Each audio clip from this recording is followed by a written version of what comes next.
Hello friends, welcome to my YouTube channel. Today we are going to tell about mounting media. Friends, mounting media ऐसे solution होते हैं जो किसी भी specimen को इम्बेड करते हैं कवर ग्लास स्लाइड पे, और ये जनरली क्या करते हैं कि प्रोटेक्ट करता है किसी भी फिजिकल डैमेज से, स्पेसिमेन के फिजिकल डैमेज एंड केमिकली अगर किसी स्पेसिमेन एक्टिविटी होता है उसको प्रोटेक्ट करने में इसका महत्वपूर्ण रोल रहता है। तो अगर इसका प्रिंसिपल देखें तो mounting media is the solution in which the specimen is embedded generally under a cover glass. It may be liquid gum or resinous. Mounting media friends soluble होता है वाटर एंड अल्कोहल में। अब friends बात करते हैं इसके purpose की।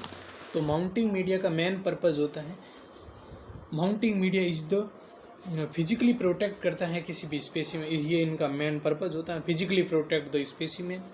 The mounting media is important for the image formation as it effect the specimen condition.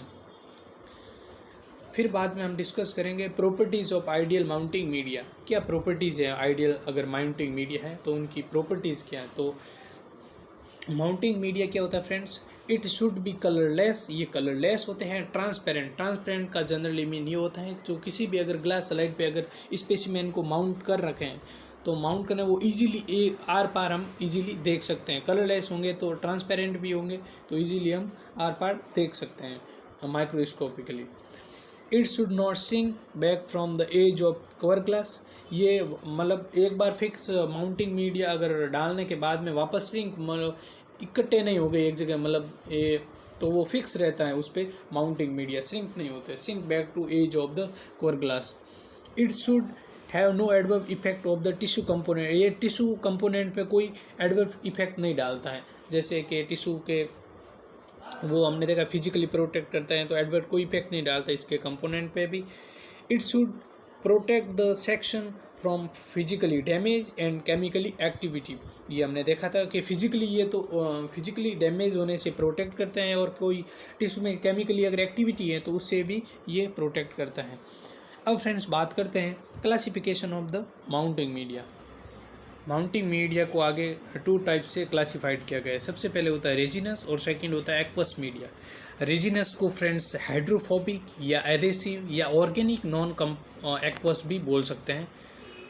Resinous क्या होता है, तो रेजिनस दीज आर नेचुरल या synthetic resin dissolve in benzene, toluene या xylene and are use when the permanent mount is require. अगर permanent किसी भी mount हमें रिक्वायर होता है तो हम रेजिनस मीडिया का कॉमनली यूज़ करते हैं, और ये नेचुरल भी हो सकते हैं और सिंथेटिक भी हो सकता है। फिर बाद में इसके एग्जांपल बाद में डिस्कस करेंगे। तो सबसे पहले सेकंड देख लें aqueous media. Aqueous media friends वो हाइड्रोफिलिक बोल सकते हैं या नॉन एडेसिव बोल सकते हैं। वो एडेसिव था, ये नॉन एडेसिव है। वो हाइड्रोफोबिक था, ये हाइड्रोफिलिक है। कुछ एग्जांपल है फ्रेंड्स नेचुरल रिजाइन के और फिर एक्वस मीडियम के। तो रिजाइन मीडियम 2 टाइप से डिवाइडेड हो रहा है, नेचुरल रिजाइन और सिंथेटिक रिजाइन। नेचुरल में हम देख लेंगे कनाडा बाल्सम, फिनॉल बाल्सम, डामर बाल्सम और यूप्रेल। और सिंथेटिक अगर रिजाइन में रेजिनस में देखें तो DPX है, स्टोमाउंट वगैरह ये यूज़ होता है सिंथेटिक मीडियम में। और एक्वस मीडियम में देखें तो वाटर है, ग्लिसरीन है, ये कुछ एग्जाम्पल है। Thank you for watching this my video.